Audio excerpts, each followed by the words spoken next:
Graça e paz do Senhor Jesus.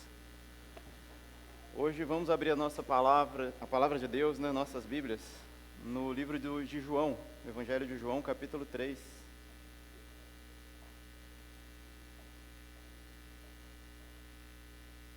Teremos nessa passagem aí um dos versículos mais conhecidos,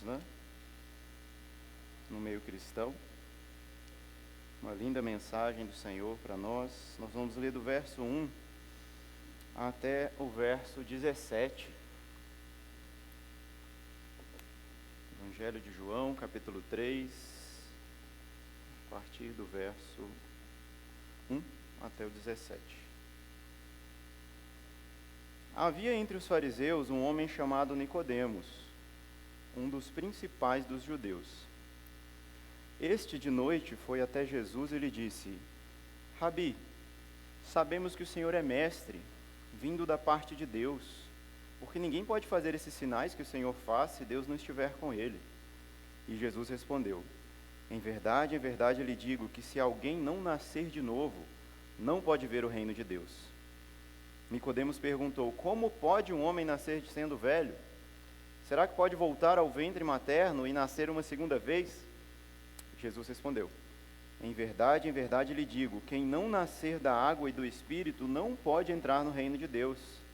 O que é nascido da carne é carne, e o que é nascido do Espírito é Espírito. Não fique admirado por eu dizer: vocês precisam nascer de novo. O vento sopra onde quer. Você ouve o barulho que ele faz, mas não sabe de onde ele vem, nem para onde vai. Assim é todo o que é nascido do Espírito. Então Nicodemos perguntou: como pode ser isso? Jesus respondeu: você é mestre em Israel e não compreende essas coisas? Em verdade, lhe digo que nós falamos o que sabemos e damos testemunho do que vimos, mas vocês não aceitam o nosso testemunho. Se vocês não creem quando falo sobre coisas terrenas, como crerão se eu lhes falar sobre as coisas celestiais? Ora, ninguém subiu ao céu a não ser aquele que de lá desceu, o Filho do Homem. E assim como Moisés levantou a serpente no deserto, assim também é necessário que o Filho do Homem seja levantado, para que todo o que nele crê tenha vida eterna. Porque Deus amou o mundo de tal maneira que deu seu Filho unigênito, para que todo o que nele crê não pereça, mas tenha vida eterna. Porque Deus enviou seu Filho ao mundo, não para que condenasse o mundo, mas para que o mundo fosse salvo por ele. Vamos orar, feche seus olhos mais uma vez. Senhor, eis aí a tua santa palavra, Deus, a voz de Deus aos nossos ouvidos e aos nossos corações. Nós te pedimos, Senhor, que nessa manhã quebre os corações de pedra, Senhor. Destape os nossos ouvidos que impedem-nos de ouvir a tua voz, de ouvir o teu Espírito Santo. Ó Pai, que as armadilhas, Senhor, do pecado e da religiosidade, Senhor, não nos iludam de acharmos que pertencemos ao Senhor e que conhecemos o Senhor sem entrarmos nesse relacionamento íntimo, sem conhecermos o Espírito Santo, sem nascermos de novo, Senhor. Produz novos nascimentos aqui, Senhor. Ó Pai, que em meio a choros e gemidos inexprimíveis que o Espírito produz em nós, possamos ouvir gritos de júbilo também, Senhor, da nova vida que só Cristo pode nos dar. Em nome de Jesus nós oramos. Amém. Amém. Bom, meus irmãos, eu gostaria de começar esse sermão com uma estatística. Ela é um pouquinho antiga, ela é da virada do século, tá? Mas ela reflete um pouco a situação, e é dos Estados Unidos, mas ela reflete um pouco a situação do cristianismo, eu poderia dizer representativamente, ao redor de todo mundo. Ela diz o seguinte: naquela época, 96% da população norte-americana diz crer em Deus. Na verdade, 40% diz que nunca teve uma experiência de nascer de novo, ou um ponto de virada na vida, quando se submeteram a Jesus Cristo. Embora 95% dos norte-americanos digam crer em Deus, não é claro de forma alguma que eles reconhecem o Deus da revelação bíblica, que fala ao homem além de si mesmo e desperta nesse homem um sentido de dependência, indignidade moral e obrigação para obedecer à vontade desse Deus. Aqui, de fato, se revela o pecado da humanidade, o qual Lutero definiu como a má vontade em admitir ser pecador. Meus irmãos, isso tem tudo a ver com o texto que nós lemos aqui hoje e sobre o qual nós vamos comentar, nós vamos falar aqui nessa manhã. o quanto o caminho da fé verdadeira, ele não é compatível com o caminho da mera religião. E muitos de nós talvez tenhamos vivido, ou ainda vivamos, iludidos pelo caminho da religião, de acharmos que vir aos cultos, fazermos alguns tipos de orações, penitências, jejuns, lermos a Bíblia, subirmos aos montes, são suficientes para que Deus nos aceite e ainda mais, que Deus se torne devedor a nós, porque nós fomos tão bons. Mas nessa manhã, né, nós vamos olhar para esse texto bíblico e eu oro para que Deus possa iluminar o nosso coração e nos atrair à sua verdade. Queridos, o texto começa falando sobre Nicodemos. Abram aí novamente, dêem uma olhada aí no verso 1 do capítulo que foi lido, no qual João, né, escreve que havia entre os fariseus, um homem chamado Nicodemos, um dos principais dos judeus. Lembre-se disso sempre, meu irmão, quando for ler o texto bíblico, né? Leia palavra por palavra, leia com calma e veja aí que nós já aprendemos duas coisas sobre esse homem. Nós vimos que ele era um fariseu e que ele era um dos principais dos judeus. Ora, isso é importante para a gente, isso é importante para o que Jesus vai responder, isso é importante para as perguntas que foram feitas por este homem também, né? Um fariseu era uma facção judaica que surgiu praticamente 1 a 2 séculos antes de Jesus e eram as pessoas mais religiosas de Israel. Era quem entendia a Bíblia, era quem ensinava a Bíblia para as pessoas. Se você quisesse saber como viver para Deus, como agradar a Deus, como se comportar, como viver a sua vida, você devia procurar um fariseu, porque ele então ia te ensinar a maneira correta de obedecer aos mandamentos de Deus. Ele era alguém versado na tradição oral, portanto ele era o perito da religião, de tal maneira que talvez, e existia até um ciúme ali, né, entre os saduceus, que eram sacerdotes, e os fariseus, que era esse grupo de mestres, né? Esses grupos de mestres às vezes serviam mais de mediadores entre Deus e as pessoas comuns do que os próprios sacerdotes, porque quem diria para elas como elas viveriam seriam os fariseus. Então eram pessoas zelosas pelos costumes judaicos, né? Assim, brigavam pela sua religião mesmo. Eles começaram como um movimento revolucionário na época dos Macabeus e depois se tornaram esse movimento mais religioso mesmo. Um exemplo claro na Bíblia de fervor religioso de um fariseu é ninguém mais, ninguém menos que Saulo. Né? Vocês devem lembrar o quanto ele foi perseguidor da igreja por causa de sua devoção às tradições judaicas. Né? Lembre-se disso só para a gente ter um arquétipo aí do que é um fariseu. Mas, meus irmãos, mesmo na antiguidade, o próprio judaísmo já reconhecia que esses fariseus, ainda que conhecessem bastante as escrituras, eles eram um tanto quanto artificiais. O Talmud, um tratado da tradição judaica, diz que existiam 7 tipos de fariseus. Depois você acha isso no Google fácil, eu ia ler aqui, mas eu prefiro poupar esse tempo, tá? Mas a maioria deles viviam com performances religiosas. Um que esperava para dar ofertas, quando todo mundo estava reunido, ele ia lá e ajudava os pobres. Outro que batia a cabeça na parede para mostrar que ele não estava olhando para a mulher que estava passando na rua, então ele vivia com a cara ferida, e essas coisas bem esdrúxulas mesmo, que mostravam uma performance religiosa, mas um coração longe de Deus. Apenas um dos tipos dos 7 fariseus que existiam na época era chamado o fariseu que amava a Deus, ou seja, todos os outros eram conhecidos por sua hipocrisia, né? Qual tipo de fariseu será que Nicodemos era, hein? Vamos ver se a passagem nos ajuda de alguma forma a descobrir isso. Bom, outro fato que nós lemos aqui sobre Nicodemos é que ele era um dos principais dos judeus. Queridos, quando uma pessoa se tornava um mestre fariseu, ele era chamado de rabi, né? Hoje em dia nós temos os rabinos, vem dessa época também essa ideia. Os rabinos dos rabinos eram chamados de rambam, né? Nicodemos provavelmente era um rambam, era um mestre de mestres. Era uma pessoa que fazia parte do sinédrio, como nós vemos em outras partes do Evangelho, que é uma suprema corte de Israel, responsável por julgar as questões mais importantes da nação e para decidir os rumos de interpretação da lei, inclusive sobre vida e morte de pessoas que estavam nas mãos de Nicodemos e outros 70 ali que compunham o sinédrio, tá? Bom, então era alguém conhecedor da religião judaica, um exemplo de boas obras diante das pessoas, alguém conhecido por sua sabedoria, um profundo religioso de elevadíssimo prestígio social. É essa pessoa que está vindo se encontrar com Jesus nessa passagem. Mas, verso 2, dê uma olhadinha aí, né? Algo já é evidenciado sobre Nicodemos nessa passagem. O verso 2 nos diz: Este, Nicodemos, de noite foi até Jesus e lhe disse: Rabi, sabemos que o Senhor é mestre vindo da parte de Deus. porque ninguém pode fazer esses sinais que o Senhor faz, se Deus não estiver com ele. Meus irmãos, esse foi um encontro secreto, um encontro escondido. Nicodemos se encontrou com Jesus à noite, talvez ali, debaixo de umas tendas, foi na calada da noite escondido, ninguém sabia onde ele estava indo, disfarçado talvez, até que ele chega então em Jesus num lugar escondido e se encontra com ele, Ora, por que será que Nicodemos faz isso, Sua reputação talvez fosse tão grande, que ele não poderia ser visto publicamente como um novo rabino que estava surgindo ali, Um mestre meio suspeito ainda, um curandeiro, um exorcista, uma pessoa, estranha, e da Galiléia ainda, de Nazaré e de Cafarnaum. Poxa vida, eu sou importante demais para ser visto publicamente como um seguidor de Jesus.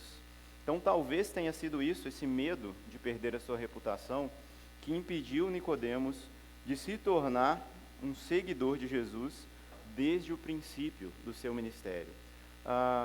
Pessoalmente, a gente vê aqui que ele reconhece a autoridade de Jesus, tanto em operar milagres, quanto em ensinar. Ele é chamado de mestre, ele é chamado de os milagres que o Senhor faz, ninguém pode fazer isso a não ser da parte de Deus, mas publicamente ele não assume isso, até a morte de Jesus, onde a gente vai ouvir mais o nome de Nicodemos lá na frente nos evangelhos, tá? Irmãos, e eu já pergunto para vocês aqui de cara, antes da gente chegar na aplicação, a gente já precisa parar e fazer essa reflexão. Será que existe algo em você que é tão importante que te impede de seguir Jesus publicamente? Será que todas as pessoas ao seu redor, no seu trabalho, na sua vizinhança, olham para você e dizem, poxa, essa pessoa realmente ama a Deus acima de todas as coisas? Ou será que o que se evidencia de você são outras coisas, São sua reputação, o medo que você tem, a insegurança, a confiança em um sistema político, a confiança no dinheiro? O que será, que exala de nós ou que nos impede de seguir Jesus publicamente e ser reconhecido como um discípulo dele, Sonde seu coração nessa manhã, pense sobre isso. Assim como Nicodemos tinha suas lutas, sua reputação por zelar, nós também temos muitas coisas que nós negociamos e trocamos muitas vezes por seguir a Jesus, Queridos, outro ponto importante aqui também, nós vimos que os milagres de Jesus impressionaram Nicodemos. Ficou uau, Mas isso não foi suficiente para ele seguir a Jesus. Isso também acontece conosco, meus irmãos, tá? Talvez você esteja firme na igreja porque Deus um dia te curou. Talvez você esteja firme na igreja porque você viu uma profecia que se cumpriu, porque você viu um matinho pegar fogo no monte, porque você já rodopiou na presença de Deus e já viu uma coisa e falou, uau, Deus estava ali, já foi arrebatado, já caiu no chão. Ele falou, não, por isso eu preciso ficar na igreja. Meus irmãos, isso não é suficiente para tornar ninguém um discípulo verdadeiro de Jesus, um seguidor dele, alguém que realmente se derrama de coração. Milagres, experiências místicas não são suficientes para fazer de nós verdadeiros discípulos. Emerson, então o que nos coloca nessa condição de um discípulo verdadeiro de Jesus? O próprio Jesus responde para a gente, verso 3, dê uma olhadinha aí. Então Jesus respondeu. O engraçado é que Nicodemos não perguntou, mas Jesus respondeu. Jesus já estava lendo ali os pensamentos de Nicodemos e respondeu para ele, em verdade lhe digo que se alguém não nascer de novo, não pode ver o reino de Deus.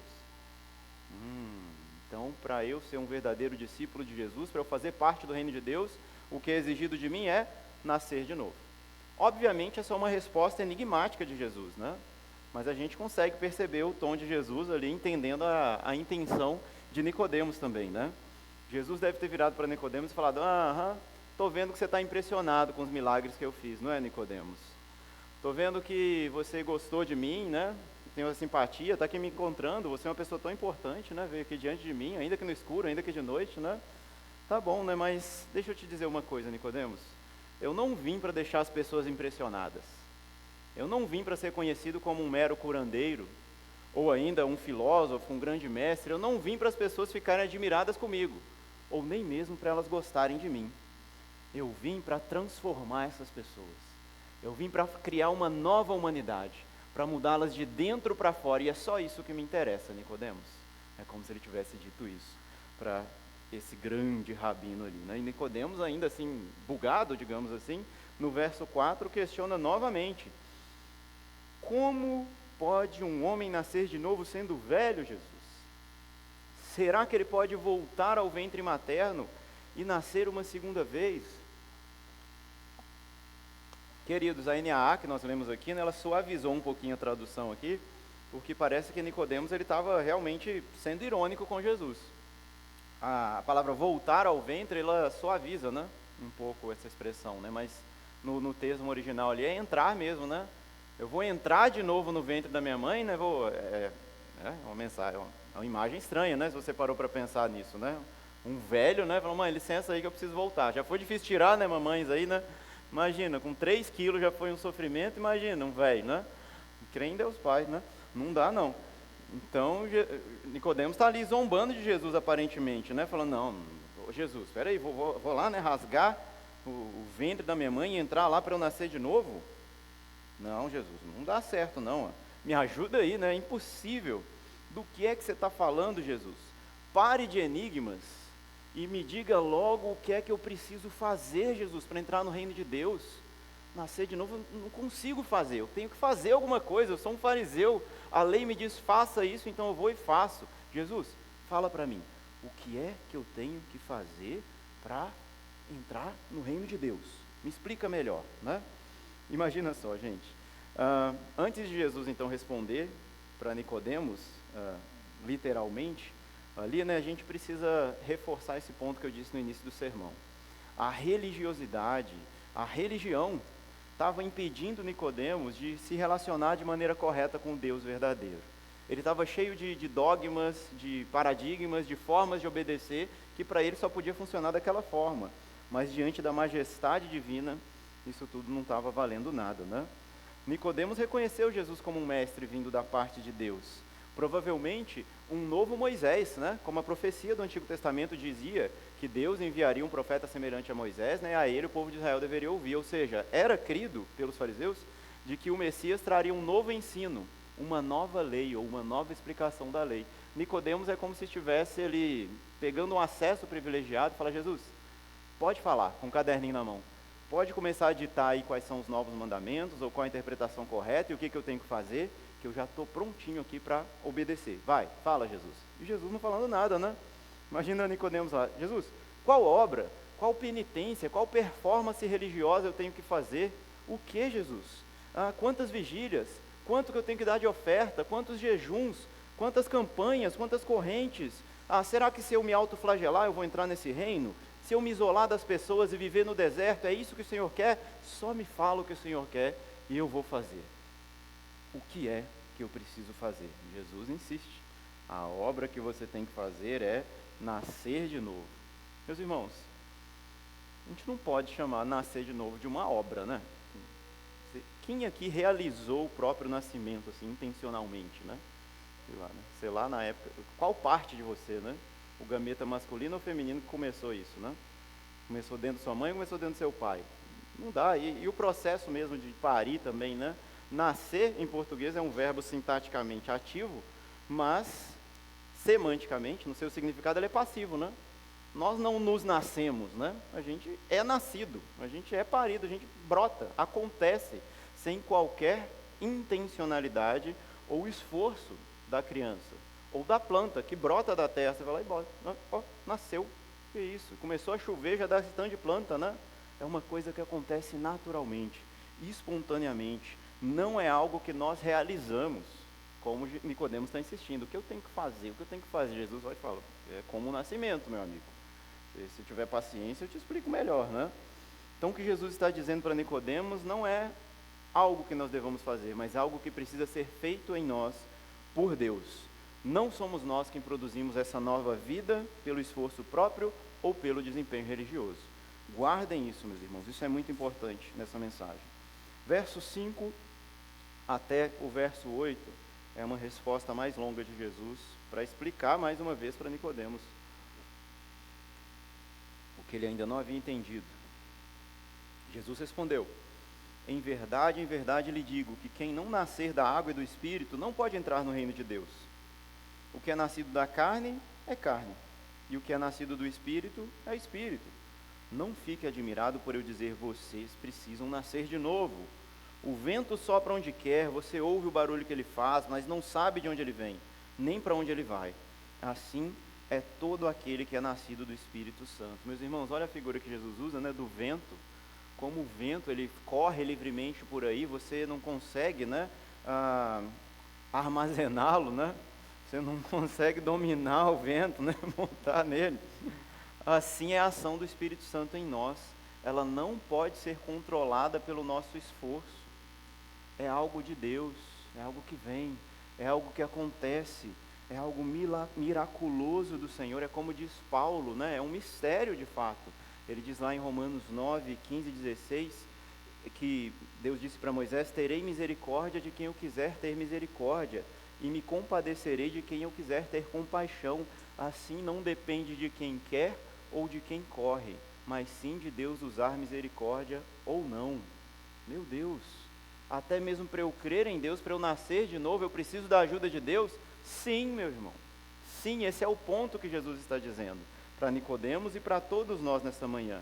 O novo nascimento é resultado de uma ação soberana da graça de Deus sobre as nossas vidas, fisicamente e espiritualmente. É algo que opera em nós, não por obras, para que ninguém se glorie. Ainda nessa passagem que nós lemos, Jesus usa expressões um tanto estranhas, né? Ele diz no verso 6, o que é nascido da carne é carne, e o que é nascido do Espírito é Espírito. Existem várias interpretações sobre isso, mas eu acredito que nós possamos ser o mais literal possível aqui, né? Se o ser humano quiser entrar no reino de Deus, né, ele precisa nascer duas vezes. São os dois nascimentos do homem aí, né? Precisa nascer fisicamente, de fato. Precisa ser gerado, ele precisa existir no mundo, digamos assim, né? Ou no ventre de sua mãe, já poderia ser suficiente para considerarmos uma existência, né? E segundamente, né, em segundo nível, ele precisa nascer espiritualmente. Ora, é isso que Jesus está querendo dizer aqui. A gente precisa nascer uma vez, mas depois a gente precisa nascer de novo. Por quê? Como assim? O que Jesus está falando, gente? Ora, assim como a gente não escolhe nascer naturalmente, a gente também, espiritualmente, a gente tem muita opção assim não, sabe? Não tem muita ação que a gente realiza para acontecer isso não. Você não escolhe quem foram seus pais, o dia que você nasceu, o seu sexo, você não escolhe os seus genes, a aparência que você teria, tudo foi algo que aconteceu espontaneamente. Assim também é o Espírito de Deus a produzir em nós um novo nascimento. Estão entendendo, gente? Estão caminhando comigo aí? Sim? Ou talvez a gente esteja meio perdido, igual Nicodemos aqui, né? A gente nascer duas vezes da carne e do Espírito. Meu Deus, eu não faço nada, é Deus que faz tudo em mim, então o que eu estou fazendo aqui, né? Gente, calma. Vamos pensar, ó. Jesus aqui, ele exorta Nicodemos, um pouquinho mais à frente, por ele já ser mestre em Israel e não está entendendo nada do que Jesus está falando. Isso quer dizer, então, que Jesus não está inventando uma coisa nova. Que aquilo que ele estava apresentando, que se Nicodemos tivesse estudado a Bíblia direito, ele teria entendido. Então eu quero abrir com vocês em dois textos do Antigo Testamento, estão todos bem pertinhos, que vão mostrar para a gente o que Jesus está falando e que deveria ter sido claro para Nicodemos quando ele ouviu essa mensagem. O primeiro se encontra em Ezequiel 36, vamos abrir lá. E o outro está na sequência, Ezequiel 37 também.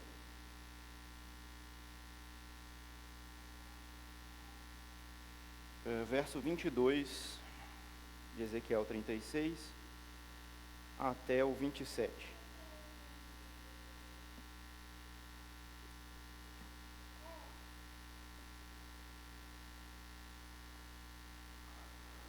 Vamos lá. Portanto, diga à casa de Israel, assim diz o Senhor Deus, não é por causa de vocês que eu faço isso, ó casa de Israel, mas pelo meu santo nome, que vocês profanaram entre as nações para onde foram. Vamos passar lá para o 25. Então, eu aspergirei água pura sobre vocês, e vocês ficarão purificados. Eu os purificarei de todas as suas impurezas e de todos os seus ídolos. Eu lhes darei um coração novo, e porei dentro de vocês um espírito novo.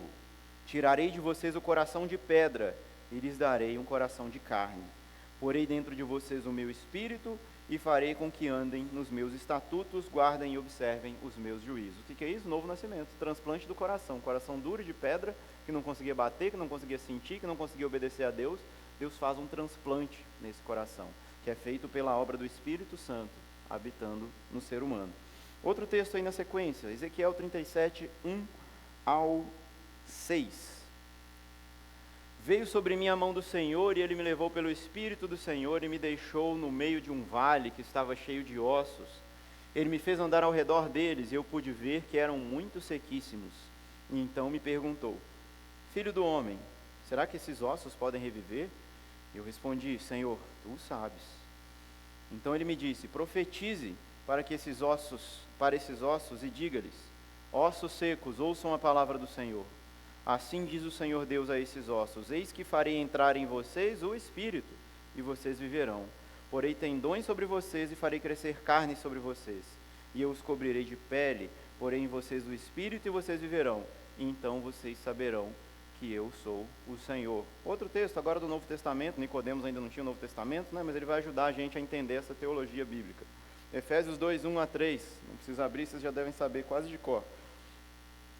Ele lhes deu vida, quando vocês estavam mortos em suas transgressões e pecados, nos quais vocês andaram noutro tempo, segundo o curso desse mundo, segundo o príncipe da potestade do ar, do espírito que agora atua nos filhos da desobediência. Entre eles também nós todos andamos no passado, segundo as inclinações da nossa carne, fazendo a vontade da carne e dos pensamentos. Éramos por natureza filhos da ira, como também os demais. Queridos, nós dissemos aqui, né, que o ser humano ele precisa nascer 2 vezes. Jesus disse isso. Por quê? Todos nós, meus irmãos, todos nós que somos descendentes de Adão, nós nascemos mortos. Natimorto, não é o termo que se usa para o bebê que nasce morto? Somos nós.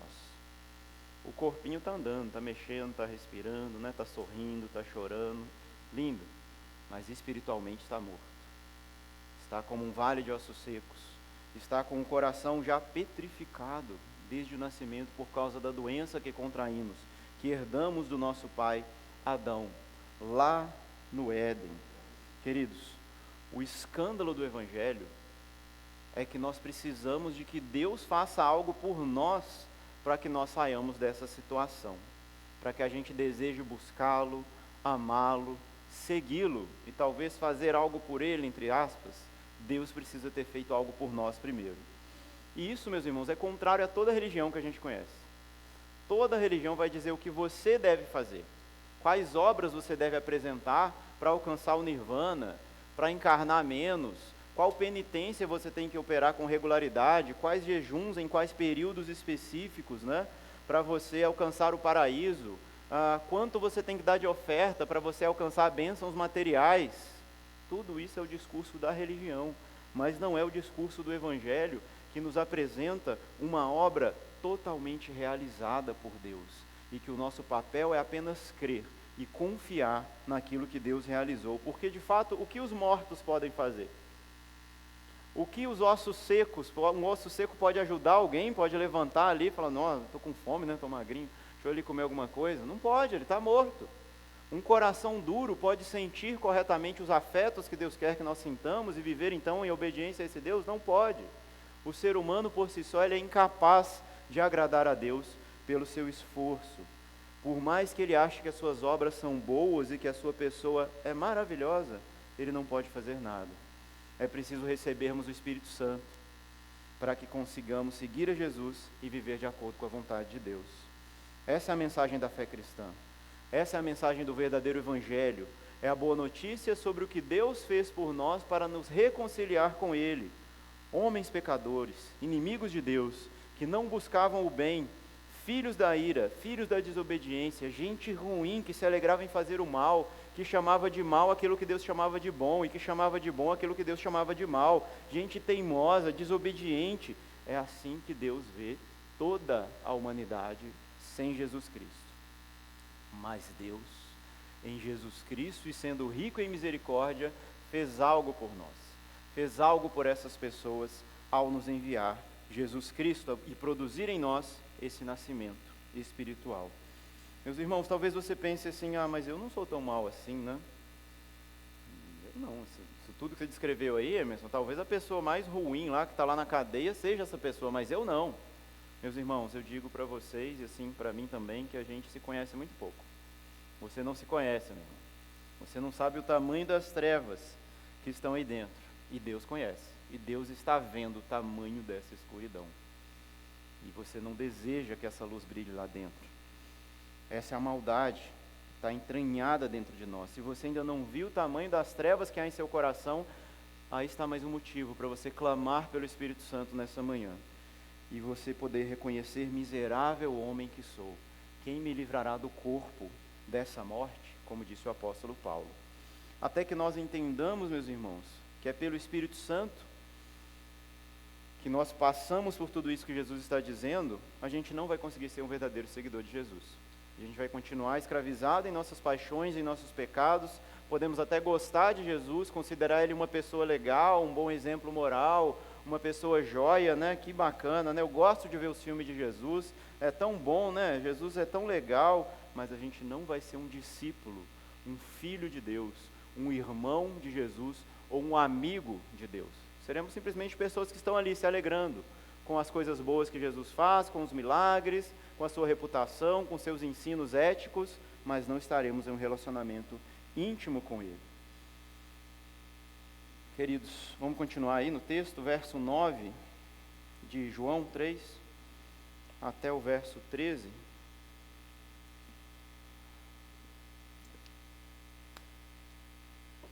Onde Jesus vai dizer qual é o erro de Nicodemos e qual é o erro daqueles que confiam na religião para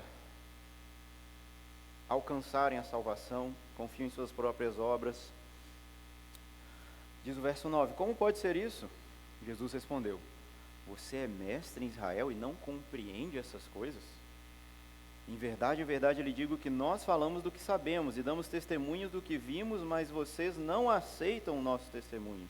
Se vocês não creem quando eu falo sobre coisas terrenas, como crerão se eu lhes falar sobre coisas celestiais? Ora, ninguém subiu ao céu a não ser aquele que de lá desceu, o Filho do Homem. Meus irmãos, prestem atenção aí nos verbos que Jesus coloca aí. No verso 10, vocês não compreendem. Verso 11, não aceitam o nosso testemunho. E verso 12, vocês não creem. O erro de Nicodemos, digamos aqui, muitas vezes o nosso, é não compreendermos a palavra de Deus e a vontade de Deus, é não aceitarmos, né? Às vezes a gente entende ali cognitivamente, a gente fala, faz sentido. Não, mas eu não aceito, isso é injusto. Quantos de nós, né? Já olhamos para uma doutrina do Evangelho clara aos nossos olhos e fala, não, mas eu não aceito porque isso é injusto. Mas está lá, é a palavra de Deus e isso gera o quê? Que a gente não crê. E se a gente não crê, a gente não pode abraçar aquilo que Deus oferece para nós gratuitamente.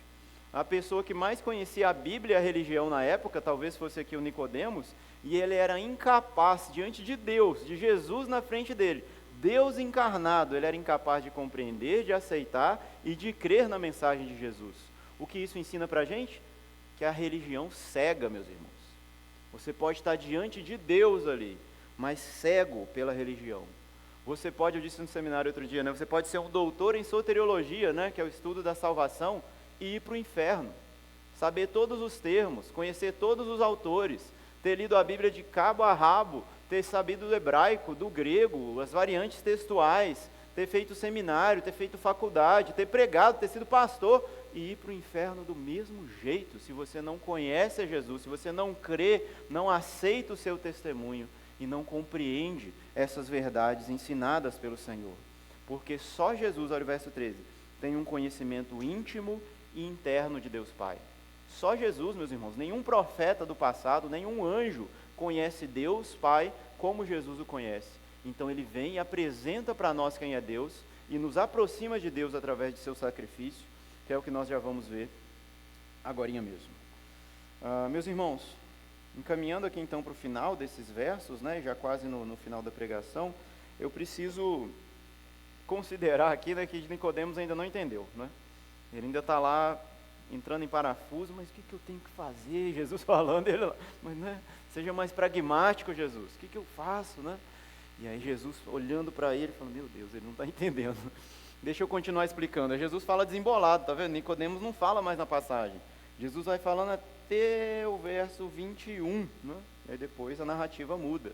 Ou seja, Jesus está explicando para ele ainda. Essa continuação da passagem ainda é uma explicação de Jesus, na qual Jesus insiste, Nicodemos, Você precisa nascer de novo. O que eu tenho que fazer? Nascer de novo. Nascer de novo. E aí eu me lembro de uma outra passagem de Jesus, no qual ele explica um pouquinho mais sobre o que é nascer de novo. Não é diante de Nicodemos, mas é um pouquinho para frente aí. Pode passar a sua Bíblia. Até João, capítulo 12. E esse texto para mim é muito precioso. João 12, 24.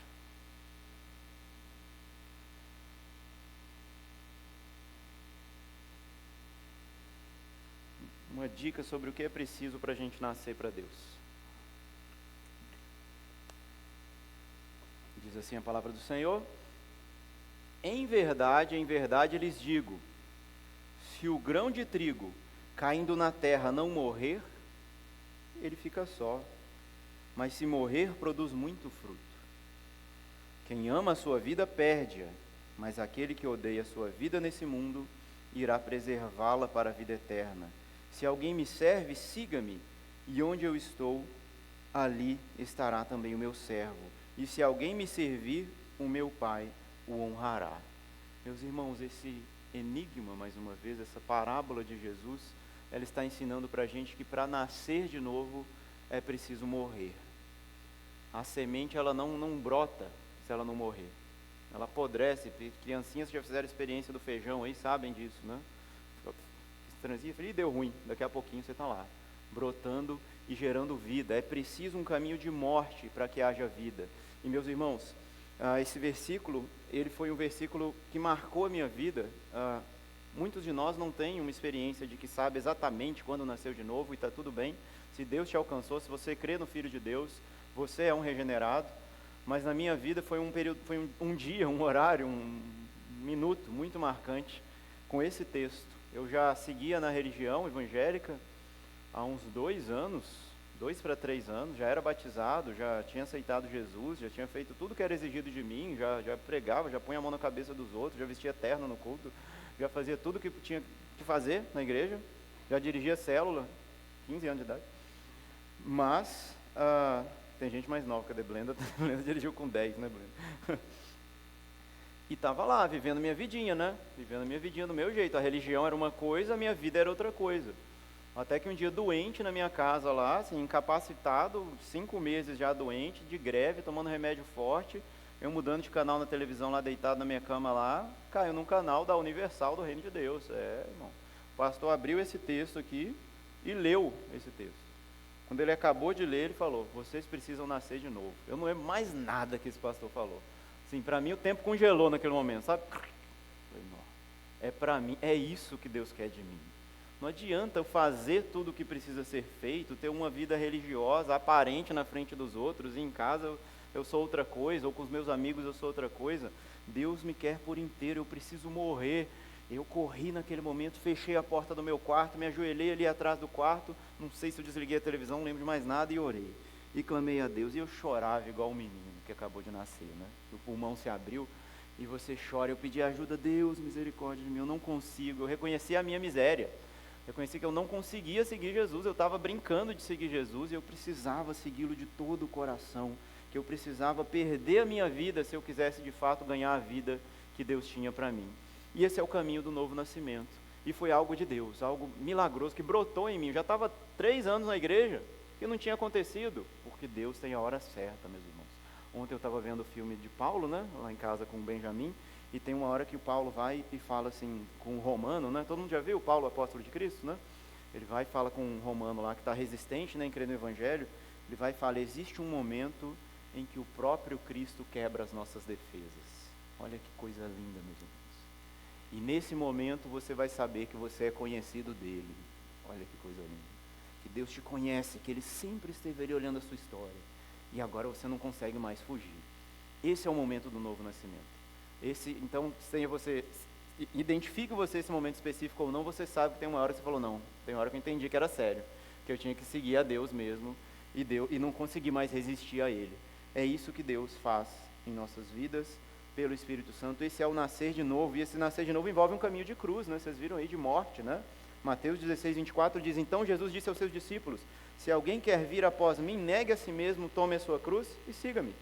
Pois quem quiser salvar a sua vida, vai perdê-la. E quem perder a sua vida por minha causa, esse vai achar a sua vida. De que adiantará uma pessoa ganhar o mundo inteiro e perder a sua alma? Ou que dará uma pessoa em troca de sua alma? E ainda, Gálatas 5:24, e os que são de Cristo Jesus crucificaram a carne com suas paixões e seus desejos.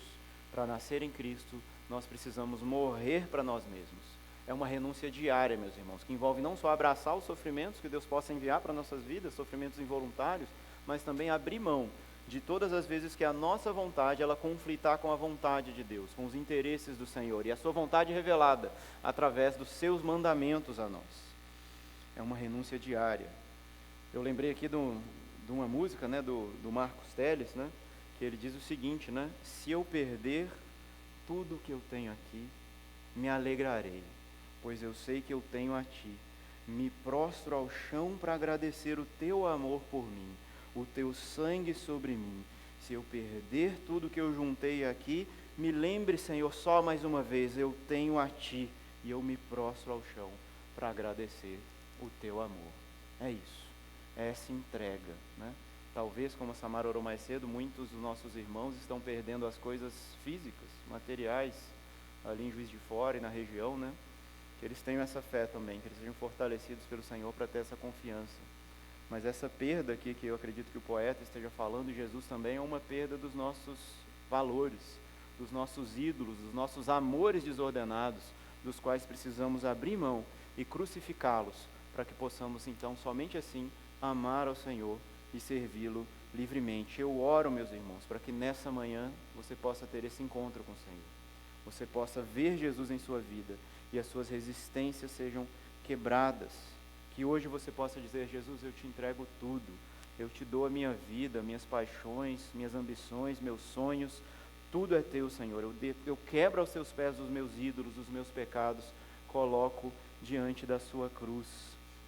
Esse é o caminho da salvação, meus irmãos. Mas mesmo um caminho de morte, sem a cruz e sem Jesus não é suficiente.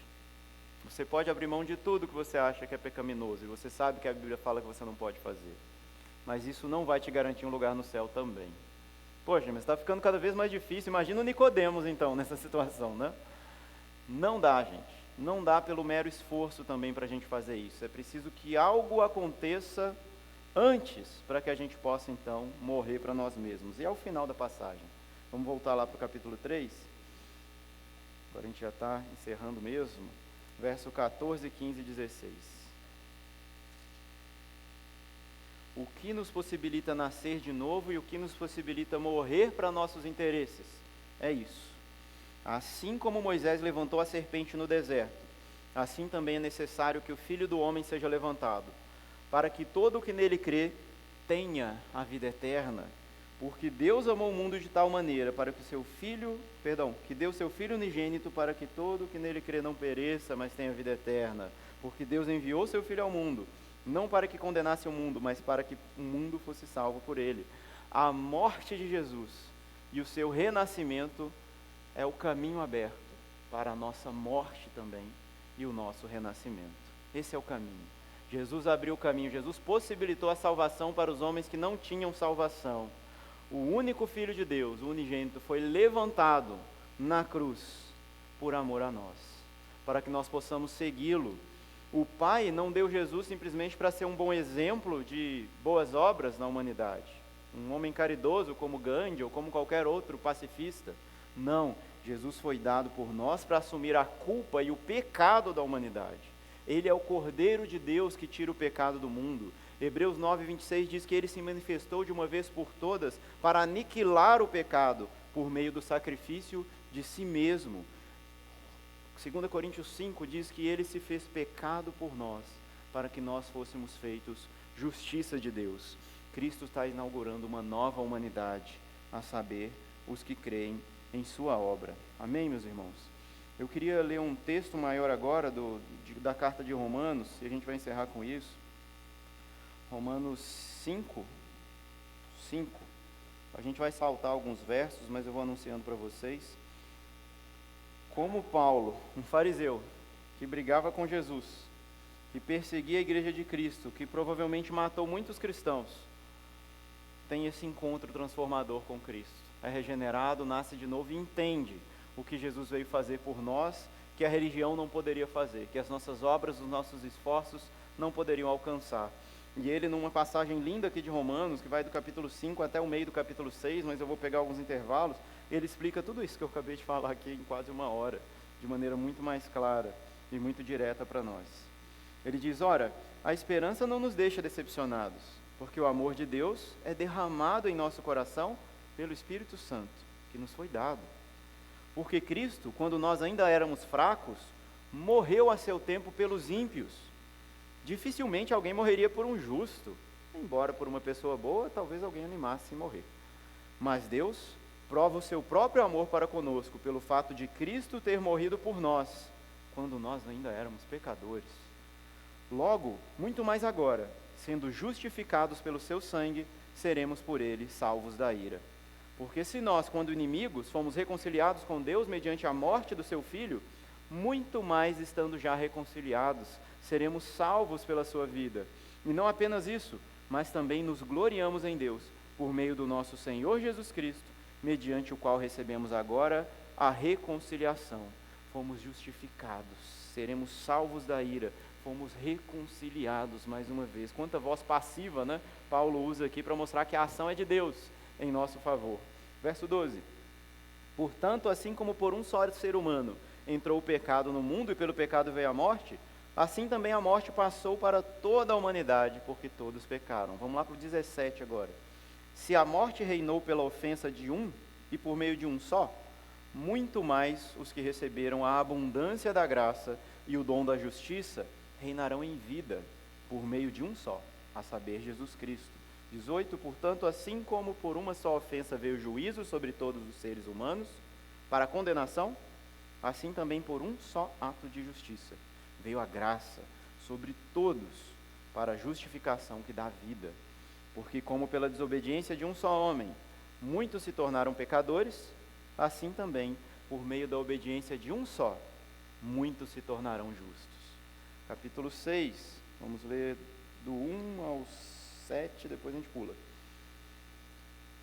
Que diremos então? Continuaremos no pecado para que a graça aumente ainda mais? De modo nenhum. Como viveremos ainda no pecado, nós que já morremos para ele? Ou será que vocês ignoram que todos nós que fomos batizados em Cristo Jesus, fomos batizados na sua morte? Fomos sepultados com ele na morte do batismo, para que, como Cristo foi ressuscitado entre os mortos para a glória do Pai, assim também nós andemos em novidade de vida.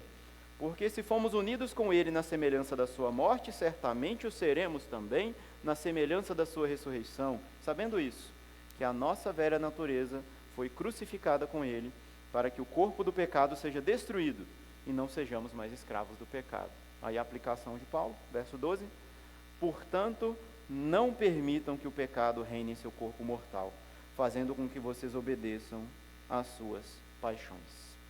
Explicou muito melhor do que eu, né? Glória a Deus pela palavra do Senhor, meus irmãos.